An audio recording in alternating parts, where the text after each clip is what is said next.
Hey guys, it's JD from Ponzo World, and today we're unboxing and reviewing this body camera made by Moocor. Now this is a $110 body camera that you can find on Amazon.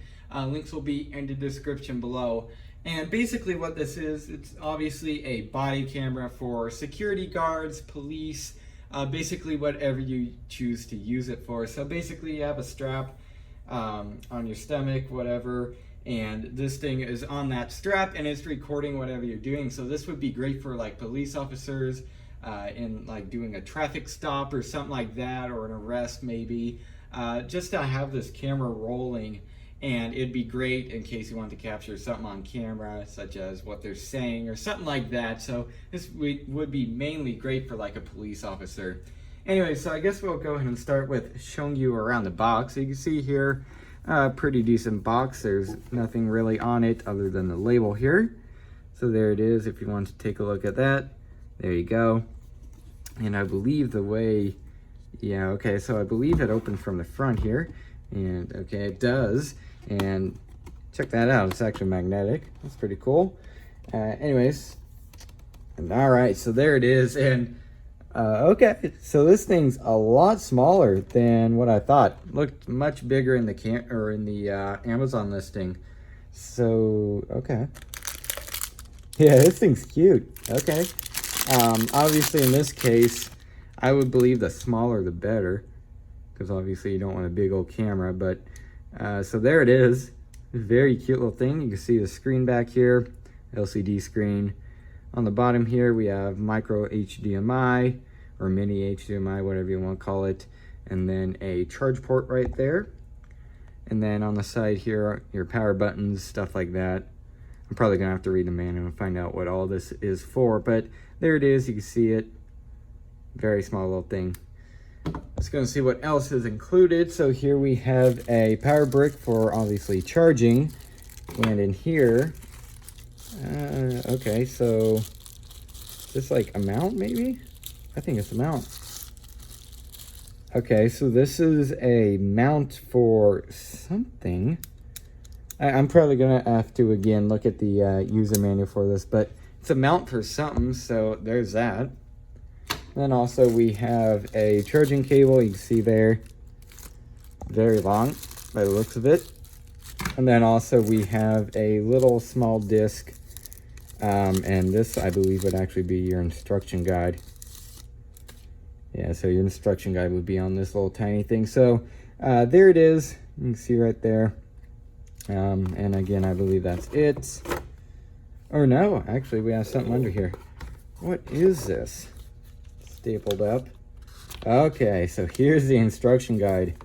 Very big instruction guide. Yeah, there it is. Okay. So here it is. I'm gonna have to go ahead and, I guess I could just turn this thing on right now on camera. Let's go and see here. Here's the power button. Oh, check that out. Hey, there we go. Pretty good so far. It's going to need a charge, but there we go. Pretty smooth. All right, so I'm going to go ahead and set this thing up, figure out how to use it, and I'll go and be back with you guys when I do that. All right, so this is what the video looks like. Currently, it's in 720p at 60 frames per second. So this is what it looks like. Hopefully pretty good. It's not on a body mount right now, but in my opinion so far, looks pretty good. I'm going to go ahead and I guess get a close up here. Now this thing can only do 60 frames per second in 720p. The higher the frames, the more smoother it is. So I'm going to go ahead and bump this thing up to 1080p, which will give you more quality. I'll go and see how that looks now. Alright, here's the 1080p at 30 FPS. You can see it's a little bit more jittery. I guess that's because it's just a lower FPS. So if you're going more towards quality, in terms of like close-up and stuff, 1080p would be the best, which is obviously what I'm recording in now. So this is what it looks like. But again, if you want to go for smoothness for some reason, then you want to go to 720p at 60 FPS. But either way, in my opinion, it looks pretty good. So here it is. Alright, so the previous two clips just before this one here were the video tests. Now I did one in 1080p 30 FPS and 720p 60 FPS, and in my opinion they did look pretty good.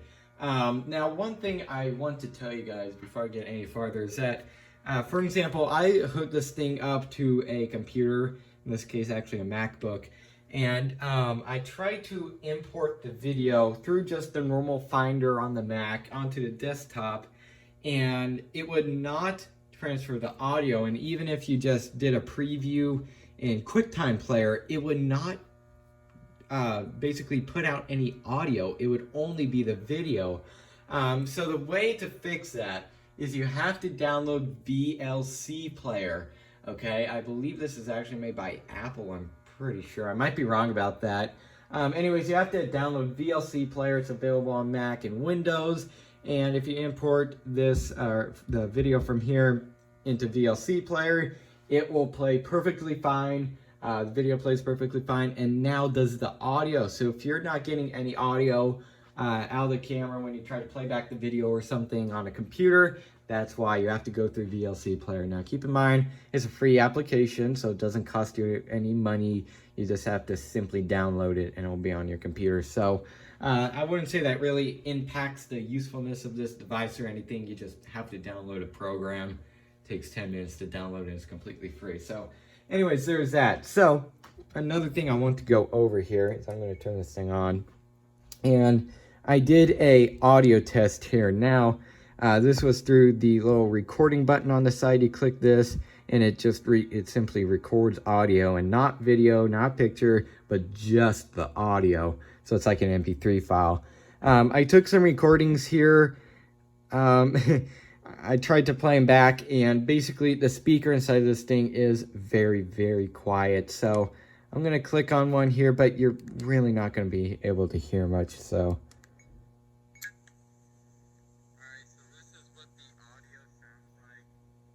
see, you can't even hear it, and I don't believe there's a way to turn up the volume on this thing. So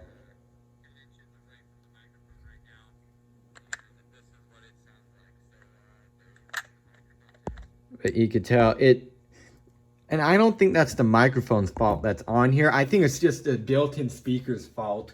So hopefully, but before this clip, hopefully you can hear the audio perfectly fine in the video, which when I played it back, you could. So that was a pretty quick little audio test, but again, just the speaker in this thing, it's very quiet. You can't really hear much. So it's the speaker's fault that's in here, but you really don't want to be playing back video and stuff on here anyways. It's a small little screen and a pretty, seems to be crappy little speaker, but if I were you, I'd just play it back on your computer and that'll work perfectly fine. So anyways, I guess I'll go and show you just another thing here. Let's go and click the back button, which I believe is this. There you are. Okay, so this is the back button, the record button. So here it is. You can see the different functions here: video, photo, and audio. If you go to video, it obviously just records video. If you go to photo, it can take photos, and then audio, it records audio. So let's go ahead and I guess click on video here. Or no, sorry, it's going to bring me to the list of videos. So sorry about that. This brings me to a list of videos, list of photos, and a list of audio. Sorry about that. Got it mixed up. Let's go and take a look at the photos, actually. Photo I took here.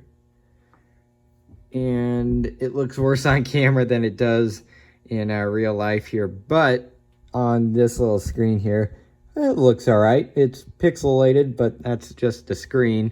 And I notice on camera, the driveway there looks really, really blue for some reason. It's not like that in real life. So it's just the camera's exposure or something interfering. So that's what it looks like. Anyways, now let's go ahead and go to video, which you do by clicking the button up here. Do I have to go back first? I think I have to go back. What do I have to do? I'm confused. Again, you really have to mess around with this thing for like an hour to get a hang of it. What? Okay. I'm gonna have to find out how to get to the video function on this thing, so give me just a second. Alright, so never mind from that main menu that I was just at, you just have to click this once more and it brings you back to the video. Again, you really have to mess around with this thing for like an hour to get a real hang of it. I was much worse when I first unboxed this thing, and I was learning it by myself, and over time I've gotten better. I've learned where the buttons are and stuff, so just takes you a few minutes.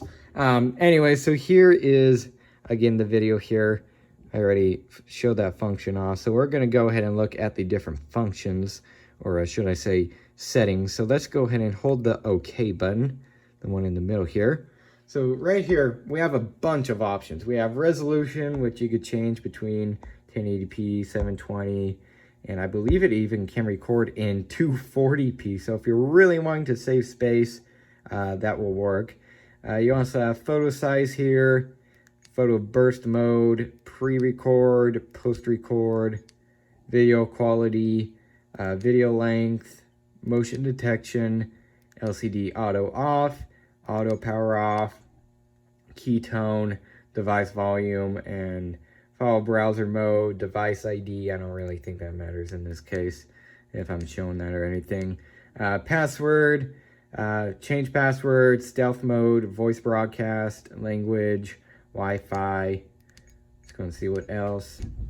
Default settings, date and time, and then also the version. So there it is. Many settings to go in and change in this thing. So that's pretty cool. I'm gonna go and think, yep, that's the back button. So again, unless you're just here trying to record audio, I'm gonna go and click this button here. You can see now it is recording audio. See, it just goes straight to there. So when you're in a menu such as right here, this is the back button. But when you're just in like normal video mode here, this is the audio record button. And then also this is the photo mode. You can see it just took a photo. And then this here is video mode. You can see now it's taking a recording. You can see video icon there, photo icon here. So there it is. I'm gonna wonder what this is. Oh yeah, never mind, I remember what this is. You can see that little bulb icon. It turns on a little LED. You can see I'm gonna click this again. Turns it off, on, and so on. So that's pretty cool, nice little function there. And just one more thing that I wanted to show off, so I'm gonna turn this thing off.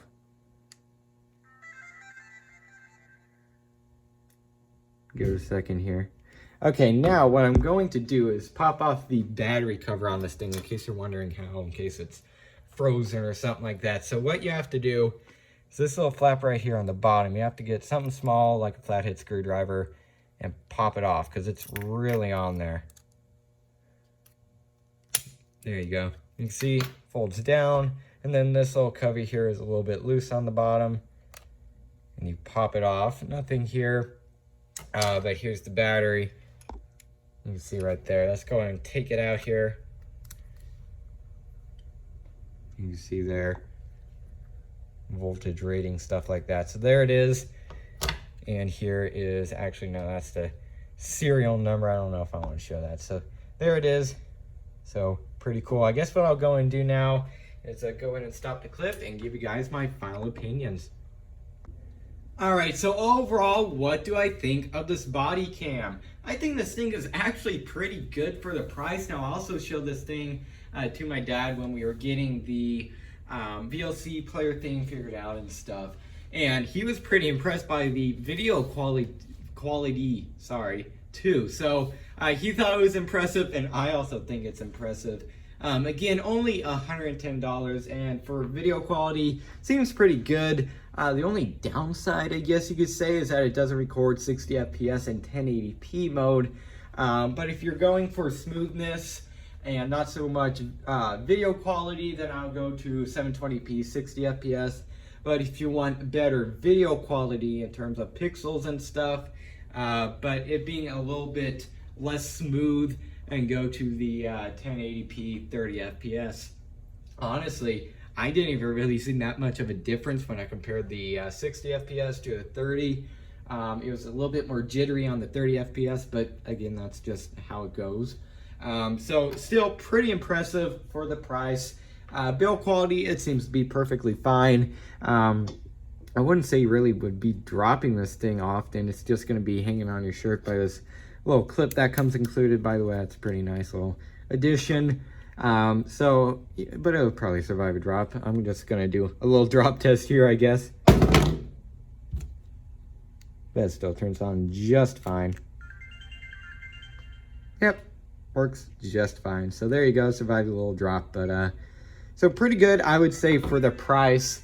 Again, $110. I haven't really looked at other body cams for the price, but I would think this one is pretty decent for the price. Again, build quality, it's pretty decent. Feels a little bit rugged. It could definitely survive a drop or two. And video quality, once again, the main factor in this case, it seems pretty decent. So if you're looking for a good priced, really good body camera for a police officer, security guard, whatever you are, if you want one of these, then I guess go ahead and pick one of these up. So yeah, I guess that's really it for this video. Hope everybody enjoyed, and don't forget to like and subscribe. I'll see y'all next time. Goodbye.